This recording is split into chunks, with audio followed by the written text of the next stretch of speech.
Ever notice how some people just don't seem to respect you, no matter how kind, polite, or patient you are? Maybe they talk over you, ignore your boundaries, or constantly make you feel small. It's frustrating, but here's the truth. Respect isn't something you beg for. It's something you command through your behavior, your composure, and your boundaries. Today, we're talking about 7 ways to handle people who don't respect you.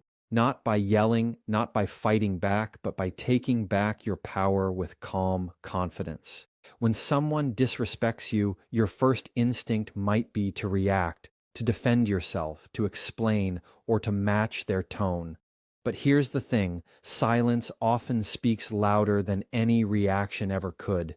When you choose not to respond emotionally, you're communicating that their behavior isn't worthy of your energy. You're showing control, not weakness, because silence isn't about ignoring the problem. It's about refusing to give it power over you. When someone disrespects you, they're usually looking for a reaction, something to feed off of, to confirm that they can get under your skin. The moment you stay still, calm, and unbothered, you take that power back. You're no longer playing their game, you're rewriting the rules. Silence shows strength because it reflects discipline. And discipline is what people respect, even if they don't admit it. Think about it. When someone's trying to provoke you, and you just look at them with composure, not anger, they don't know what to do next. They expect you to fight back, to argue, to validate their disrespect with attention. But when you don't, it unsettles them. It creates discomfort because your silence forces them to face their own behavior without your emotional reaction to justify it. In that moment, you're holding up a mirror to their immaturity, and that's powerful. It's not about winning an argument, it's about protecting your peace. Your silence is your boundary saying, you don't get access to my emotions. That calm silence has more impact than shouting ever will, because it shifts the balance of control from them to you. You decide when and how to engage, and that's what maturity looks like. Now, silence doesn't mean you suppress your feelings or avoid addressing disrespect altogether. It means you respond strategically, not impulsively. You might choose silence in the moment, let emotions cool, and then later communicate your boundaries clearly when the heat is gone. That's what emotionally intelligent people do. They don't let disrespect dictate their behavior. They lead with composure. If you're always reacting, you're being controlled. But when you pause, when you stay silent long enough to think, you respond with intention instead of emotion. That silence creates space for clarity. You can decide whether the situation even deserves your attention. Most times, it doesn't, because not everyone who disrespects you deserves an explanation. Some people only understand distance, and silence is how you create it. It's important to understand that silence is not weakness. Weakness is letting someone's disrespect turn you into something you're not. Strength is keeping your values even when provoked. You can be silent and still be strong, silent and still be assertive, silent and still be confident.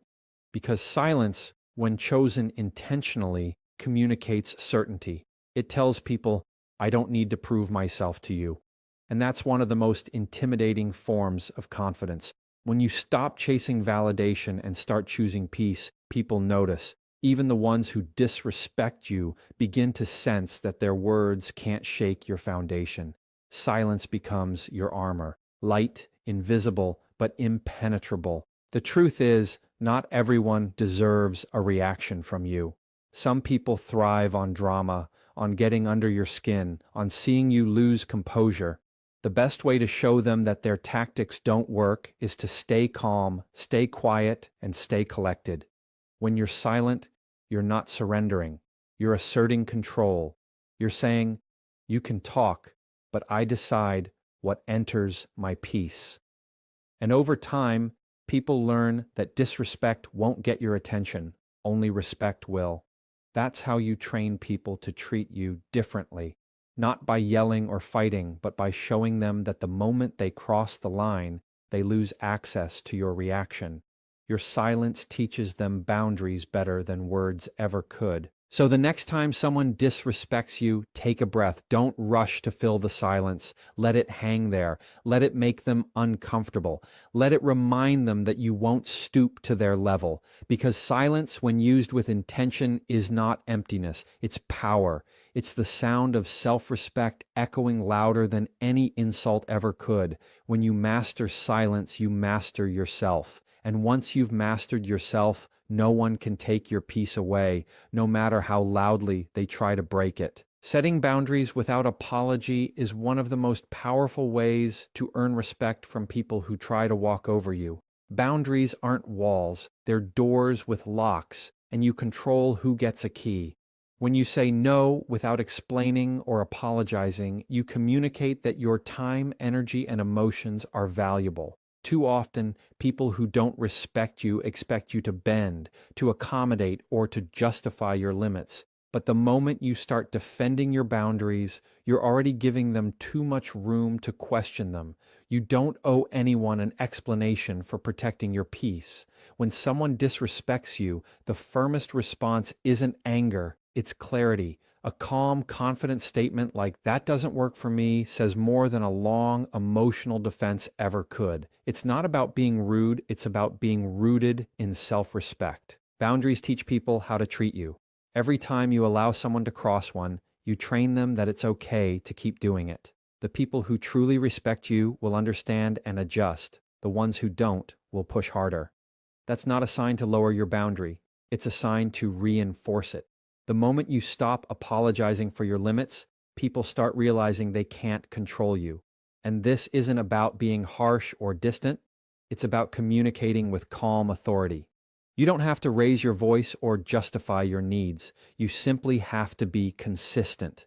When your boundaries stay steady, people either rise to meet them or fall away. Both outcomes protect your peace.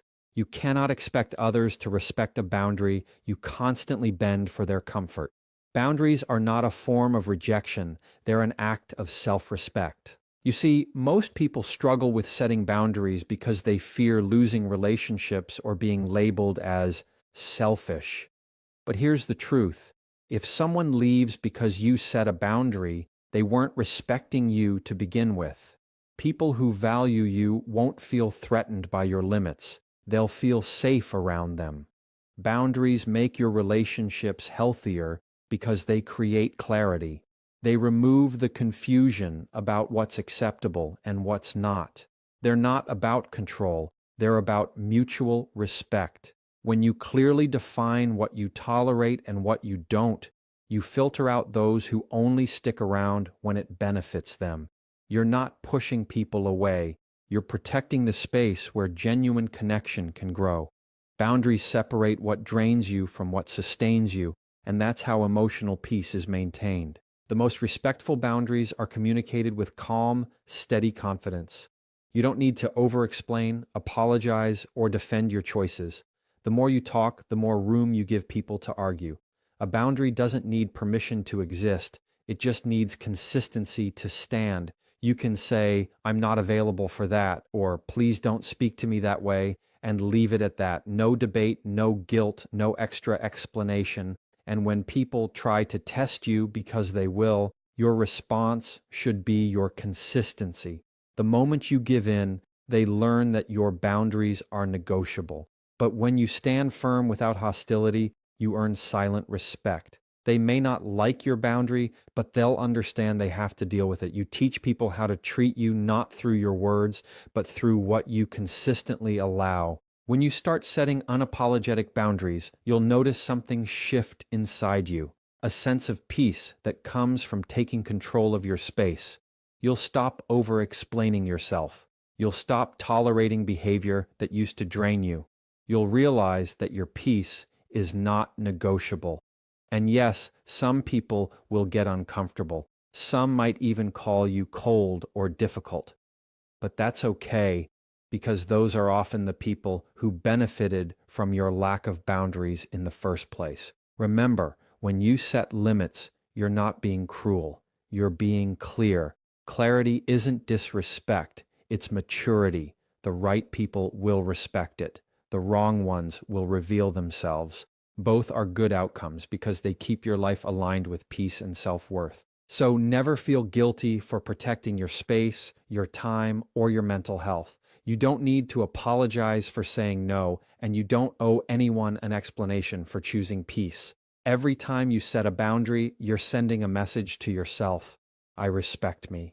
And that's where true confidence begins. Boundaries are not about controlling others. They're about controlling how you respond to others.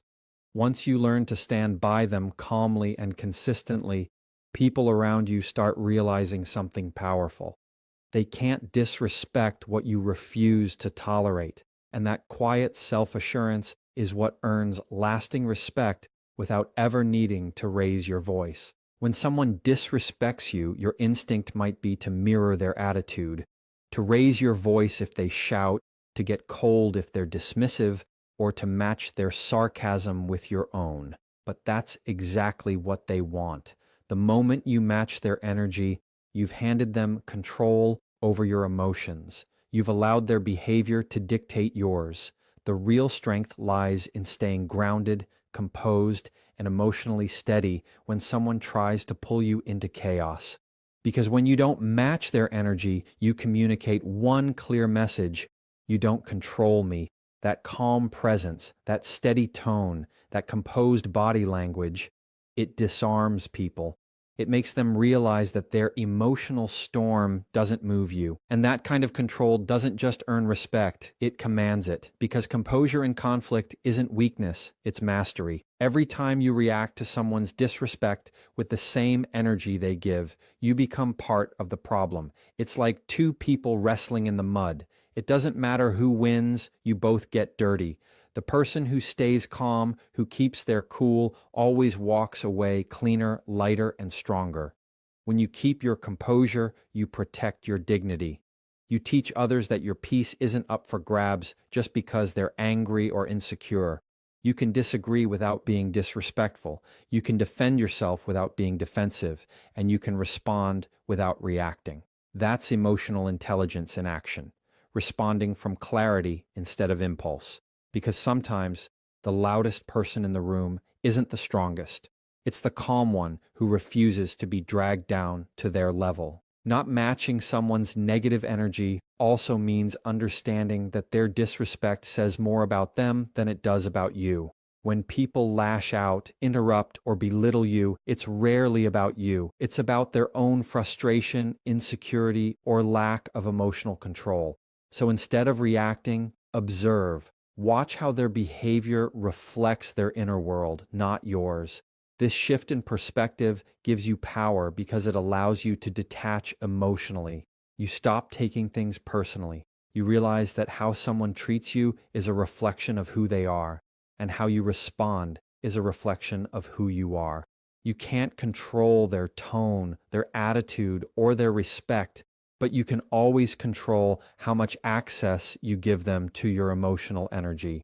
That's where your real power lies. When you stay calm, people don't know how to handle it. They expect a fight, a reaction, a back and forth argument, but your composure throws them off balance because they can't feed on your reaction anymore. Silence, a deep breath, or a simple, "I'm not going to engage with that," is far more powerful than any insult you could throw back.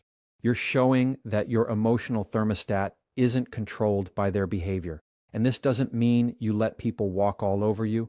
It means you respond strategically, not impulsively. You can calmly state your boundary, express your point, and walk away without losing your cool. People will remember your calm far longer than they'll remember the argument, because calmness under disrespect is rare, and what's rare is respected. Over time, when you consistently refuse to match negative energy, people start to treat you differently. They realize they can't provoke you, they can't manipulate you emotionally, and they can't control your reactions. You become the steady force in every situation, and that's powerful. People begin to mirror your calm instead of you mirroring their chaos. You set the emotional tone by how you carry yourself. The more you stay composed, the more influence you have, not by domination, but by presence. You'll notice that arguments end faster, disrespect loses its sting, and you walk away with your peace intact every single time. Because when you control your response, you control the outcome. So the next time someone disrespects you, don't meet them where they are. Make them rise to where you are. Keep your tone steady, your body relaxed, your mind clear. Let your calm be the loudest thing in the room, because matching energy might feel good for a moment, but mastering your energy will serve you for a lifetime. People might forget what you said, but they'll never forget how unshakable you were when they tried to break your composure.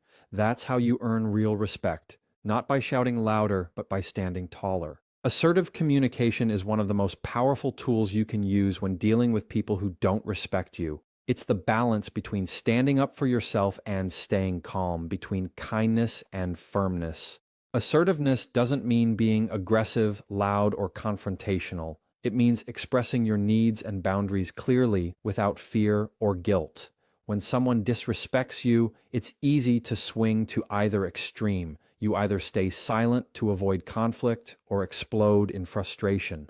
Both of those reactions come from a place of insecurity, but assertiveness comes from confidence, the quiet kind that says, I know my value and I'm not afraid to protect it.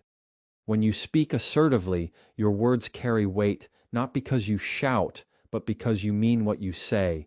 You don't try to overpower the other person. You simply stand your ground with calm authority, and that earns far more respect than aggression ever could. When you communicate assertively, you focus on clarity, not emotion. Instead of saying, you always disrespect me, you say, when you interrupt me, it makes it hard for me to share my thoughts. That shift changes everything. You're not attacking their character, you're describing their behavior and its impact. It takes the heat out of the conversation and forces them to confront their actions without putting them on the defensive. Assertive communication is about ownership, owning your feelings, your reactions, and your standards. It's about saying what needs to be said without blaming, shaming, or pleading. And when you speak from that place of clarity, people start to realize they can't manipulate you emotionally. They can disagree with your words, but they can't argue with your composure. You show emotional maturity, and emotional maturity demands respect. Assertive communication also changes how you see yourself. Every time you express a boundary clearly, you're reminding yourself that your voice matters. You're building self-trust. Because the truth is, most people don't struggle with what to say. They struggle with giving themselves permission to say it. They worry about being seen as rude, difficult, or unkind. But being assertive isn't about being unkind. It's about being honest. You can say no with warmth. You can correct someone with grace. You can express disappointment without anger. The power of assertiveness is that it allows you to protect your peace while still respecting others. You stop shrinking yourself for the comfort of those who take advantage of your silence, and you start communicating in a way that says, I respect both of us enough to be direct. That's where real confidence lives, in the ability to be honest without hostility. People often mistake kindness for weakness and aggressiveness for strength, but both are wrong. Kindness without boundaries leads to resentment, and aggression without empathy leads to isolation. Assertiveness lives in the middle. It's controlled strength. When you use assertive communication, your tone stays steady, your words stay intentional, and your message stays focused. You're not trying to win an argument, you're trying to set a standard. You can say something as simple as, please don't raise your voice when speaking to me, and that alone changes the tone of the entire interaction. It tells the other person exactly what behavior you expect without adding drama. And the best part, you don't have to explain or justify it. Assertive communication is powerful because it doesn't rely on permission. It relies on self-respect. You're not asking to be treated better. You're declaring it through your presence and your words. When you communicate assertively, you also model maturity for others. People may not like what you say, but they'll remember how you said it. They'll remember that you stayed calm when they didn't. They'll remember that you didn't raise your voice, yet somehow your message still landed harder. That's because assertiveness commands attention without demanding it. It's not about volume, it's about intention. The more you practice it, the more natural it becomes, and soon you'll notice that your relationships begin to shift. People who used to test your limits will think twice because you've made it clear that disrespect doesn't get a reaction, it gets boundaries. And those who truly respect you will start mirroring that same level of calm communication. So, when someone disrespects you, don't fight fire with fire and don't swallow your truth to keep the peace. Speak up calmly, clearly, and confidently. Use I statements. Be direct, not defensive. Look them in the eye and say what needs to be said with steady energy. You don't need to shout to be heard. You just need to believe that your words have value. Because when you master assertive communication, you stop chasing respect and start commanding it. People won't remember how loudly you spoke. They'll remember how clearly you stood. And that's how you gain not just their respect, but your own. Detaching from validation is one of the hardest yet most liberating things you can do when dealing with people who don't respect you.